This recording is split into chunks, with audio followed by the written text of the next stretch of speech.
On the cusp of the new millennium, an eerie anxiety permeates our culture regarding the possibility of extraterrestrial life. Surveys show that 1/3 of all Americans believe in UFOs. Nearly 5 million claim they have encountered alien beings. Scientists remind us that these fantastic sightings are unconfirmed and unconfirmable. Skeptics insist that the people who make these claims are either deluded or they're exploiting the controversy for personal gain. And yet, the people who say they've had these experiences remain loyal to their stories. Stories which capture our attention and reflect a deep hunger to believe that we are not alone. In rural Kentucky, a man recalls his family's supposed shotgun battle with aliens in 1955. A UFO investigator describes what she believes to be a face-to-face encounter with an alien. Just a mile from New York City, dozens of people hold the stories of UFOs and extraterrestrial visitations in a public park. And finally, a biblical scholar explains his belief that 6,000 years ago, all of human civilization was influenced by visitors from outer space. The notion of extraterrestrial life, fact or fiction? Or can it only be described as unexplained? In 1955, Kelly, Kentucky, 70 miles north of Nashville, Tennessee, was a peaceful farming community. On the evening of August 21st, deep in the Kelly countryside, a party of 10 people reported a wild encounter with aliens. The Langfords were winding down from a family get-together filled with laughter and card playing. 12 years old at the time, Lonnie Langford says he remembers that night clearly. There was me, my brother, my sister, 2 half-brothers, their wives, and a friend and his wife. That's about it, besides my mother. And we just sat around, and talked and played cards. My half-brother's friend, Taylor, he had to go out. We didn't have no inside restrooms back then. And as he was going out the door, he looked up and he noticed this round object. It had lights all around it.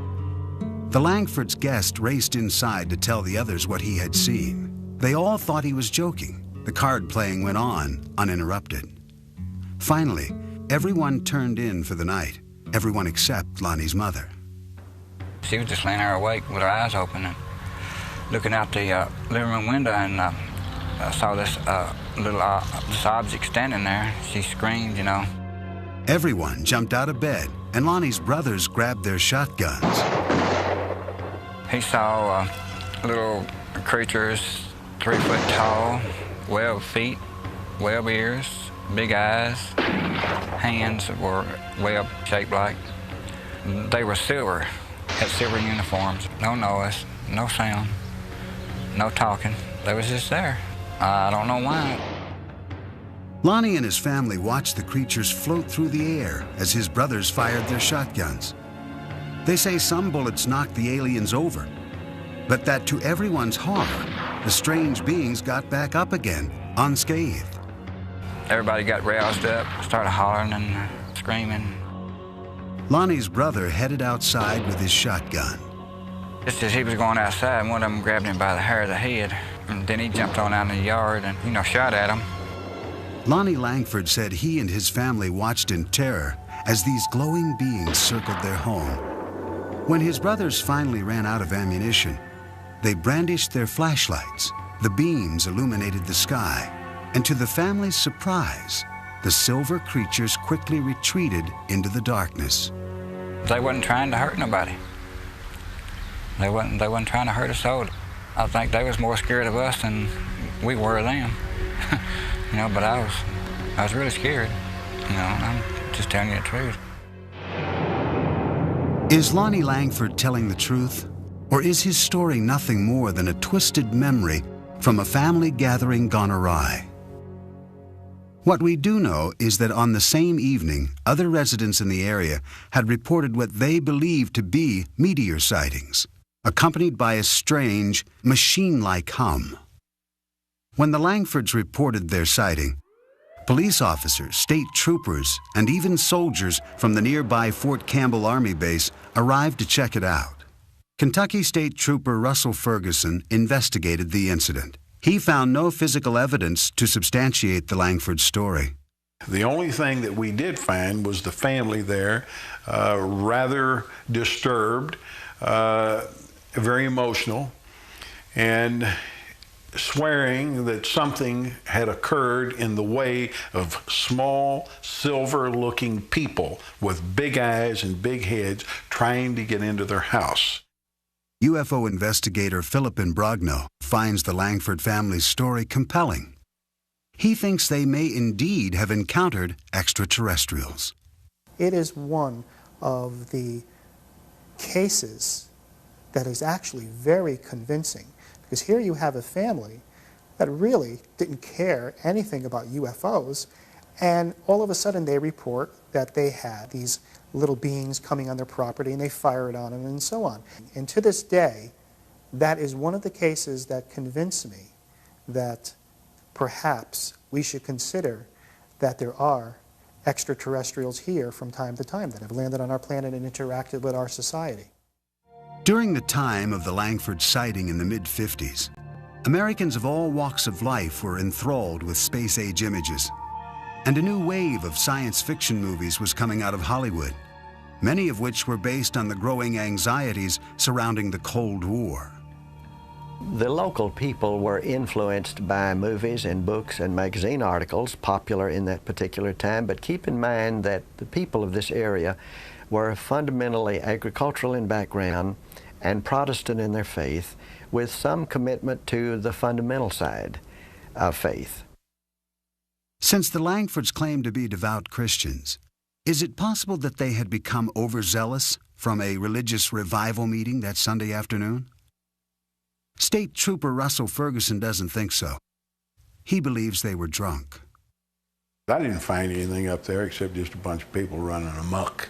They had one specific emotion, and that's from, I think, a pretty wild day. Oh, there was no alcohol there.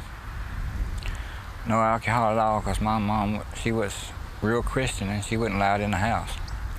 My brothers did drink, you know, but they didn't have anything around the house. There wasn't no alcohol around the house that night. Another explanation for what took place that night involves a traveling circus which happened to be passing through town. I went to our newspaper files and found the showing of the Shrine Circus here at our fairgrounds for 3 nights, Thursday, Friday, and Saturday, prior to this activity at Kelly. It's certainly possible that monkeys were in that traveling troupe of the Shrine Circus, and it is possible that some of them could have escaped. Some people said it was monkeys from a circus. I didn't know that there was a circus at the time, and neither did my family. There ain't no silver monkeys. How can a monkey be silver?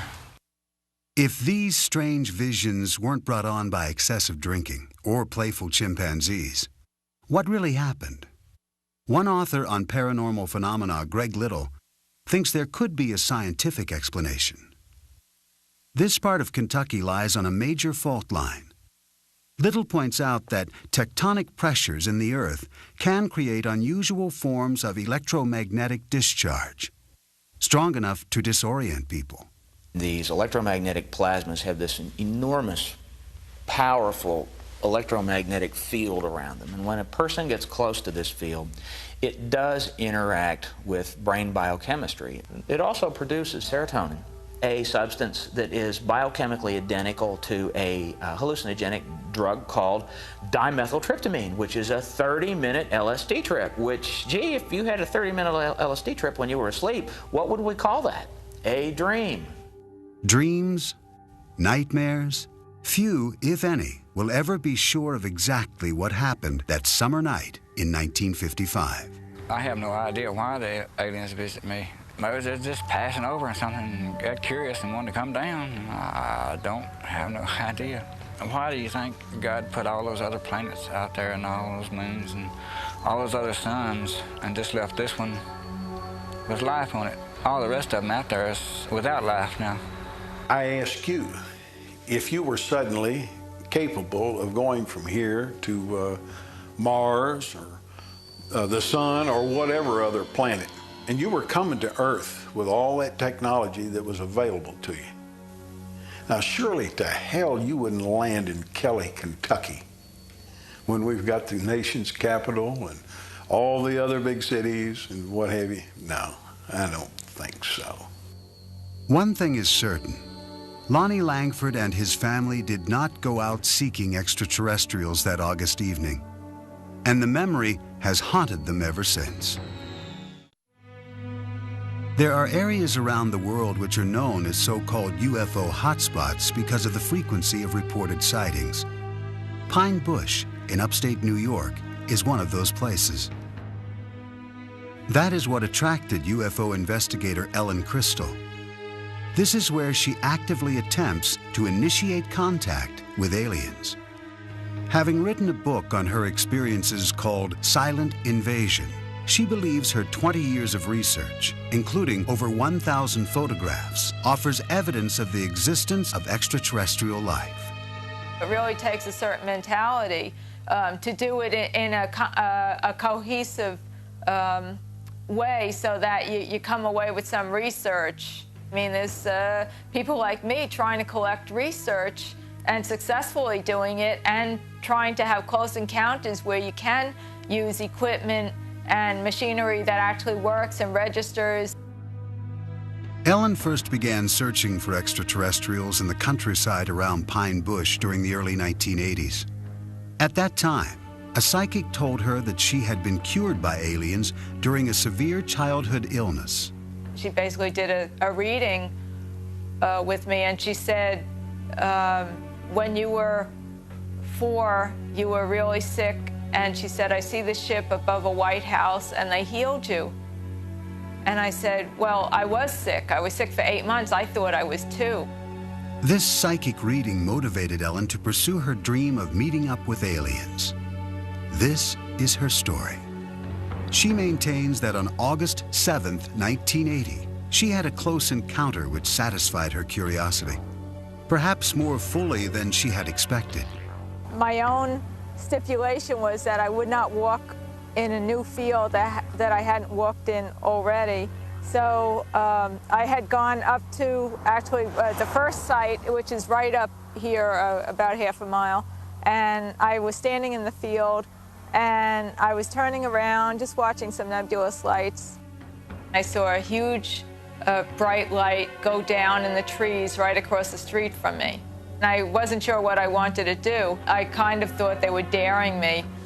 Ellen took the challenge. She drove from field to field, contemplating her next move.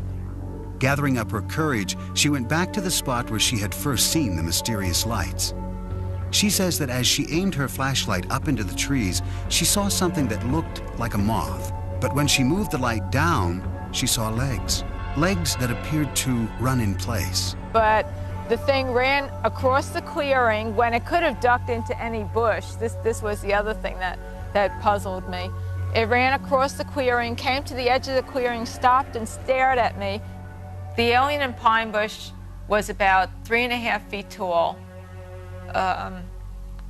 No discernible clothing, beige, very pale beige looking, very thin, large head, no hair, very big yellow eyes that wrapped around to the side, and the eyes were what caught in my flashlight. Ellen was bewildered by an overwhelming power, which she sensed radiating from the creature. I mean, they look, if you just look at somebody that size, you think nothing, like a child. But then you get this awesome feeling of power. And at that point, I probably decided to take off. That was probably one of the deciding factors. Frightened and exhausted, she drove to a deserted parking lot to rest and collect her thoughts. I just couldn't deal with all the emotion. I was so paralyzed with fear, and I remember my chest like going up and down. I mean, I was totally panic-stricken. I started to sweat. Ellen Crystal kept a journal of this and other experiences that she included in her book. As part of her research, she has developed elaborate theories all her own about why these aliens have come to Earth. I think that the aliens have a problem. I think they have a really terminal physical problem. I think the only reason that aliens would be coming here on such a massive level would be if they have a terminal physical problem, and that essentially equates to reproduction, that they may be a race on the edge of extinction.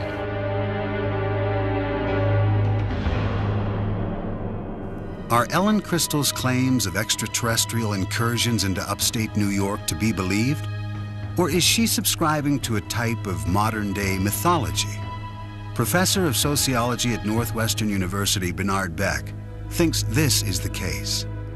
There are some people who are saying when the extraterrestrials come, they are so smart and so accomplished, just by virtue of the fact that they got here, that they'll bring with them all sorts of things to make our lives better. They'll take care of us. And like anything that is created by ordinary people in their masses, through culture, through talking over back fences and talking over lunch and talking over a beer at a bar, it creates a culture, expectations, and a sense of the way these things are supposed to go. According to fellow UFO investigator Philip Imbrogno, Ellen's expectations are so intense that, combined with her apparent fascination with science fiction, her objectivity is severely compromised. I believe that Ellen Crystal is very sincere about what she's doing. I question some of her methods of investigation and some of her conclusions as to what she is collecting. When she looks at her evidence, she says this can be nothing else but ETs. Okay? When I look at her evidence, I say, well, you've got something here. There are a lot of unexplainable sightings, but I don't think she has enough evidence to actually put a label on it to say this is an extraterrestrial spaceship. Many of the UFO sightings in Hudson Valley occur around the Stewart International Airport near Pine Bush. Airport manager and retired air traffic controller Ken No is familiar with these claims. People can see meteors, which are pretty spectacular sights sometimes. Most of the sightings that I've heard of are in the evening, and various airplanes have different kinds of lights, different configurations of lights. And if people aren't looking at the night sky all the time, or a great deal of the time, they may find something unusual looking. Adding to the confusion, in the summer of 1988, during a rash of reported UFO sightings, a group of pilots decided to play a practical joke on the residents of the Hudson Valley. They flew in an echelon formation, or if you like, a V formation, in small light aircraft, which don't make a great deal of noise, and they look pretty impressive. And so it was quite an impressive sight. And a number of people reported that as a UFO, which probably was the pilot's intention in the first place, to have some fun with folks. It caused quite a stir for a number of years. Ken No and other local air traffic controllers remain skeptical of Ellen Crystal's conclusions and of her UFO video research. I have seen some of her work, some of her photographs, and I think they're certainly questionable. These tapes were shot near the Stewart International Airport. Clearly looks like an airplane to me. I see flashing strobe lights as anti-collision lights, and what may be two landing lights on the wingtips of the aircraft. Again, this clearly looks to me like a slightly out of focus video of an aircraft. I think you can clearly see that this is probably a large jet aircraft. At this point on the tape, you can even hear the engines. Looks like an airplane to me. Ellen's photographs fail to hold up under any scientific scrutiny. Another problem is that her reported sightings tend to take place when she is alone. Psychology professor Hubert Dolezal says that when Ellen's psychic told her that aliens had cured her during a childhood illness, it may have caused these delusional sightings. I'm sure people talked. The family probably mourned, cried. She was probably told she might die, or chances are she perceived that and picked up on it. And then she's told that someone out of the ordinary, someone out of the medical community is responsible for her healing. Perhaps the most important event in her life. She has life. Psychologically, I liken this with someone who finds out somewhat late in life that he or she was adopted. and the terrific human need to make contact. Many UFO sightings are easily explained. Yet when more than one person claims to see the same object at the same time from different vantage points, the reports become harder to dismiss. Hudson County, New Jersey, the town of North Bergen, a middle-class suburb across the river from New York City. Its residents are hard-working, educated professionals who tend to be realists. This is also a place where there have been persistent claims of alien and UFO sightings. George Obarski owned a Manhattan liquor store and drove the same route back to his home in North Bergen, New Jersey, every night for decades. At 3 a.m. on the morning of January 12, 1975, as he was driving through the local park, his radio reception suddenly became distorted. He related the subsequent events to UFO investigator Bud Hopkins, who recorded his story with a portable tape recorder. Well, I would say that thing was 30 feet across. It was a big thing. Yeah. And it seemed to be, I would say, maybe 6 feet high. You know, like a pancake. Yeah. It was blown up and like a pancake. Right. And the thing landed right ahead of me. He described small figures who got out. He said they looked like kids in snowsuits. And they were each one carrying a kind of a squarish receptacle and a long spoon-like shovel. They dug soil samples extremely quickly, spooning up the dirt, put it in the little satchels, and got back in the craft. He said they moved incredibly fast, like kids coming down a fire escape. And the thing took off. He was absolutely terrified, stunned. He didn't know what he was seeing. Even after George Obarski made it home, he was still shaken, terrorized by what he had encountered. I was scared to death. Yeah. You know, I was sweating, and I immediately made some tea. Boy, after that, I turned on this radio and I took 2 aspirins. You know, I was scared. Right. Oh, man, this either I'm going crazy or there's something awful wrong with me. George Obarski died in 1990. His son, Frank, remembers his father's story well. What he described was a big saucer-like object, which for want of any better explanation you'd have to call a UFO, unidentified flying object, that came down, was sort of disc-like on the bottom, had very strange lighting, sort of glowed. The clincher was, after it landed, my father described himself as being basically frozen, almost in fear. And this is a guy who'd been robbed a lot in the liquor store in New York and knew what fear was like and had coped with it a lot. But he said he was genuinely frightened of this thing. Bud Hopkins tried to corroborate George Obarski's story with other witnesses, including a doorman who worked at the Stonehenge apartment building across the street from the park. I realized it was a big apartment building there, so I spent weeks trying to locate the doorman. I called him, and I remember the adrenaline rushing when this man said, "I will never forget it, this flying saucer came down and landed in the park," and I watched the thing come down. Then he started describing what it looked like, and it was an identical description to George.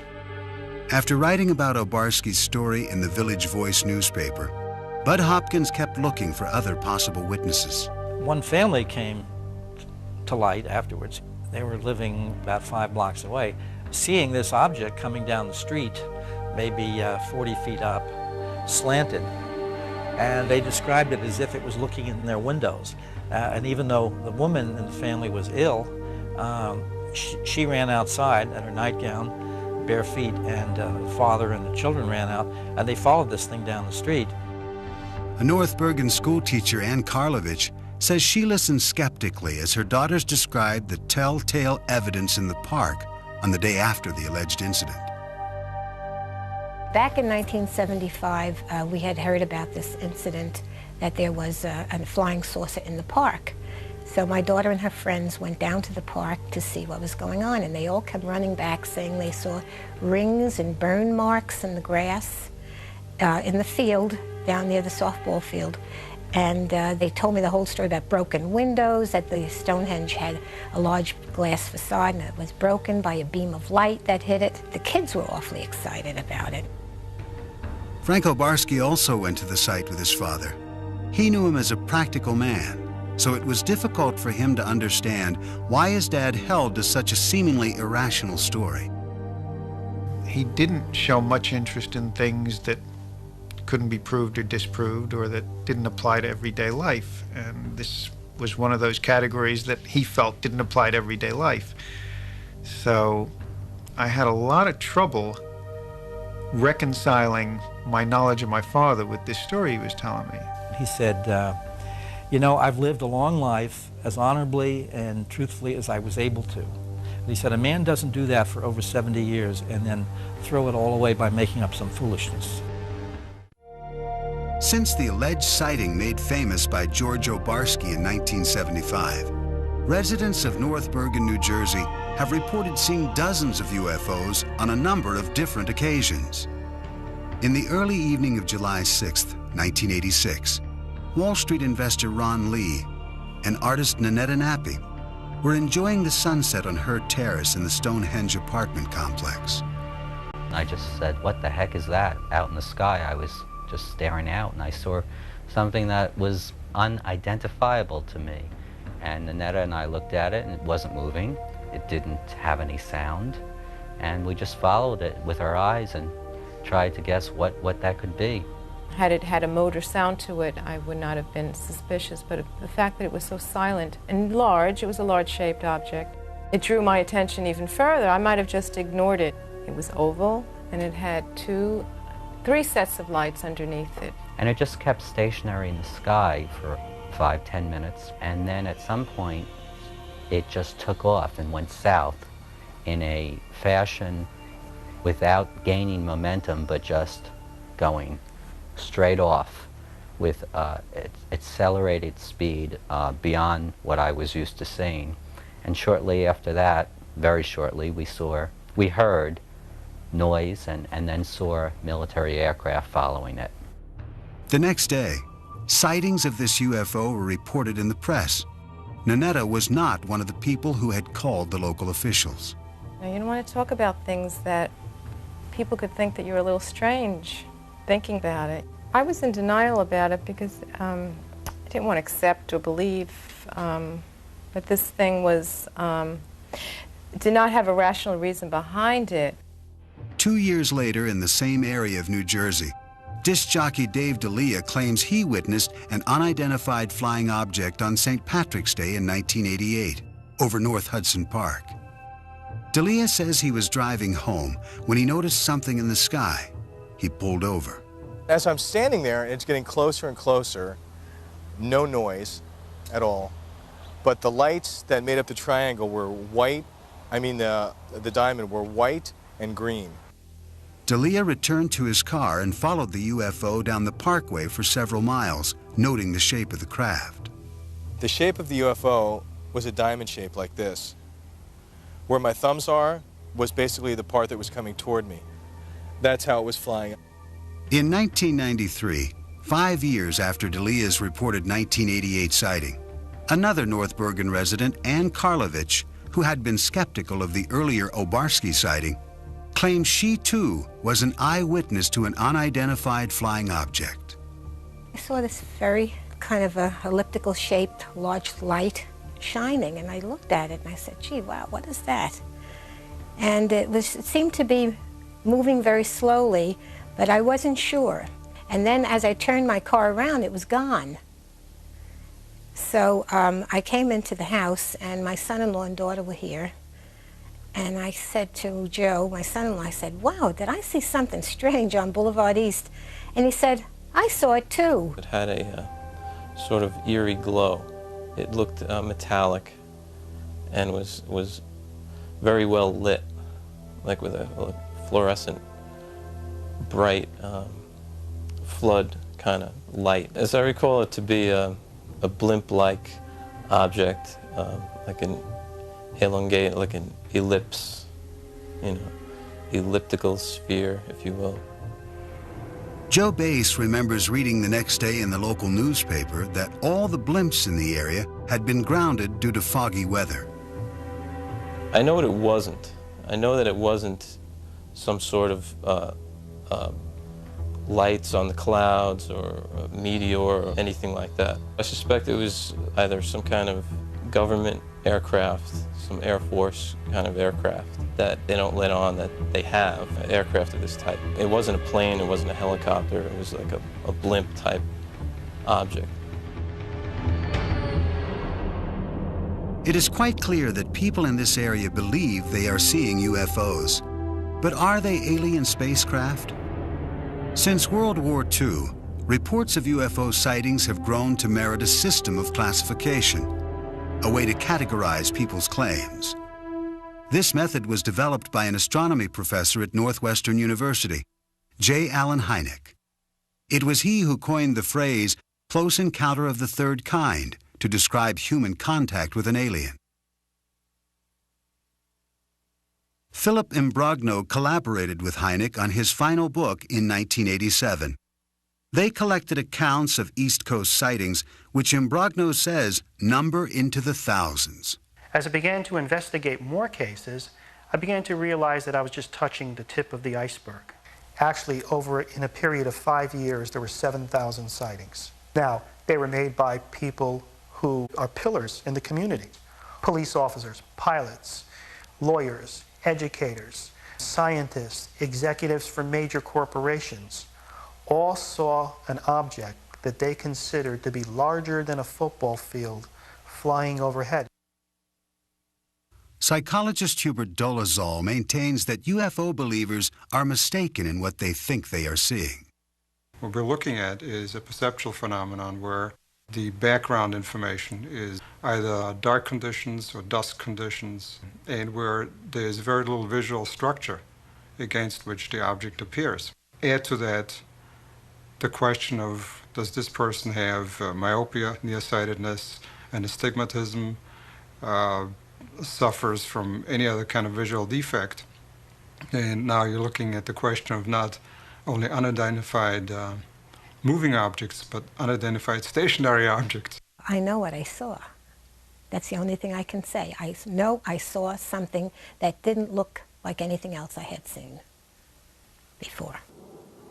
Syndicated columnist Sally Deering grew up in the North Bergen area. She's heard dozens of the local UFO stories, and she thinks any belief in aliens and UFOs is ridiculous. They jump to UFO. And I think they jump to that too quickly.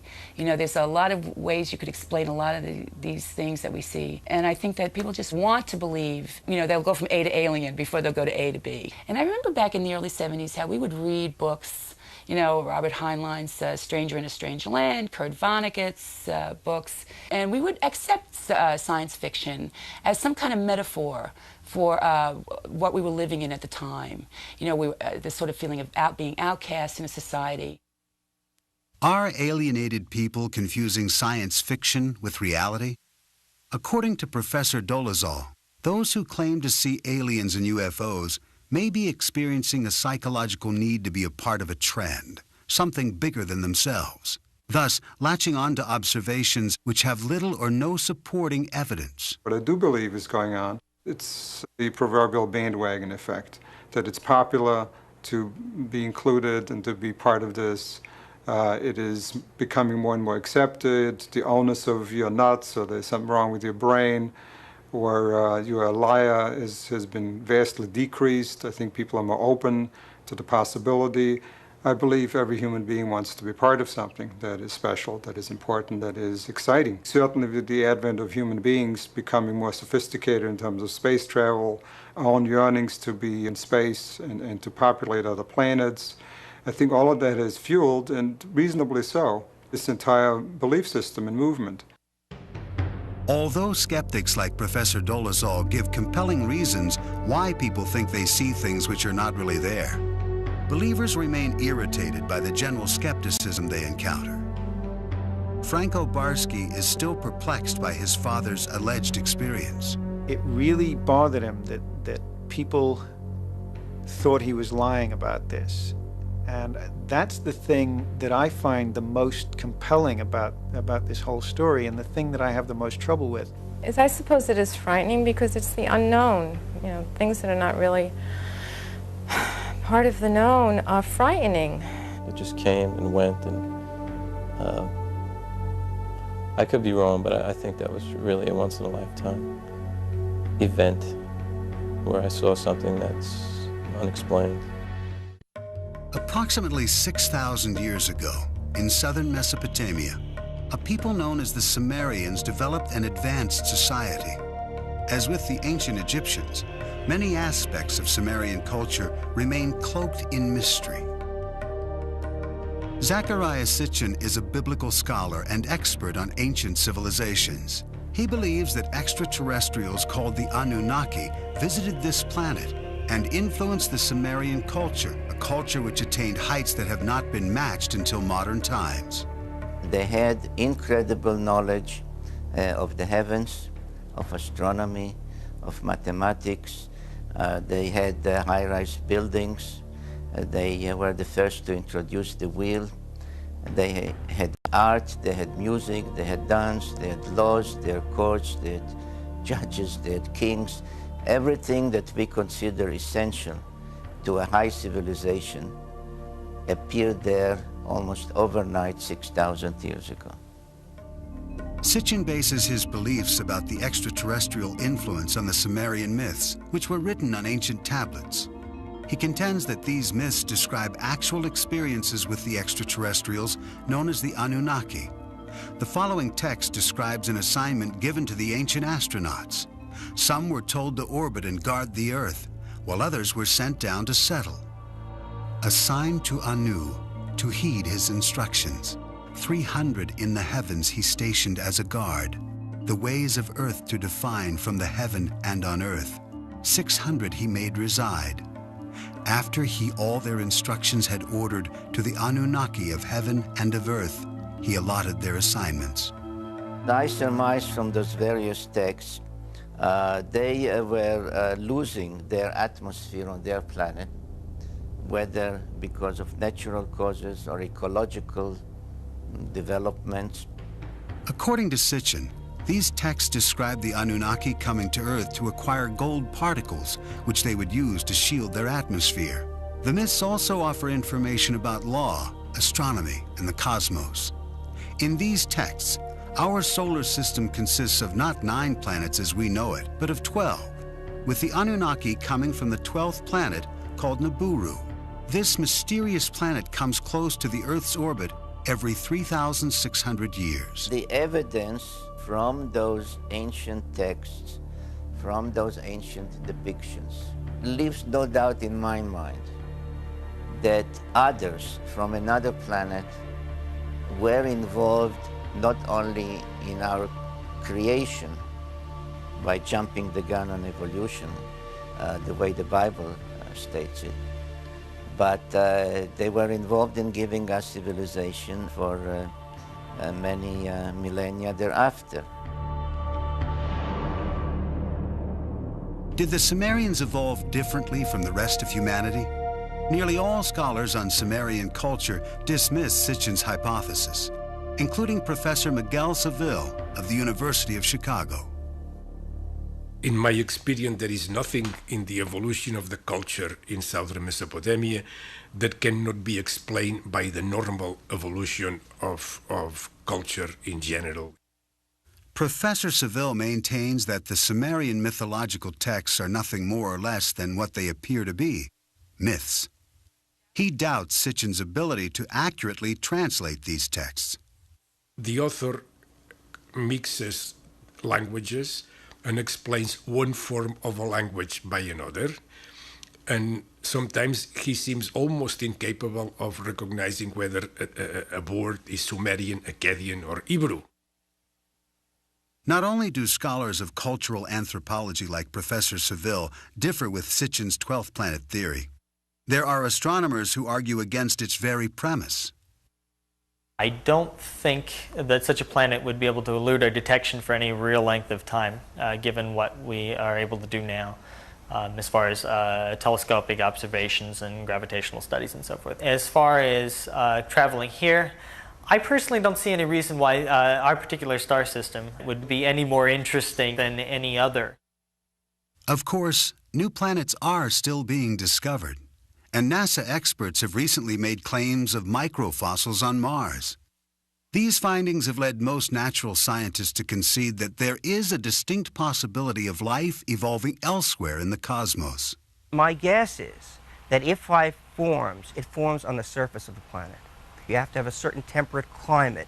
You have to have water on the surface or water just below the surface. It's possible that some of these precursors for life, the organic molecules, get seeded onto primitive Earth, say through comets. We know that comets have a lot of organic chemistry going on them.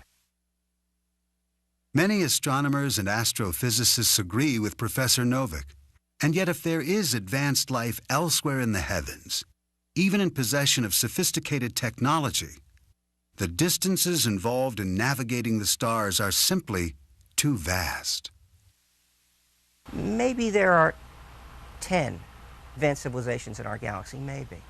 But if there are, and this is really far-fetched, if there are, they are so far away from us that there is no chance. They are hundreds of thousands of light years away. There is no chance, zero, that we will ever be visited. The best way to describe the distance to the stars, the distances are actually quite vast.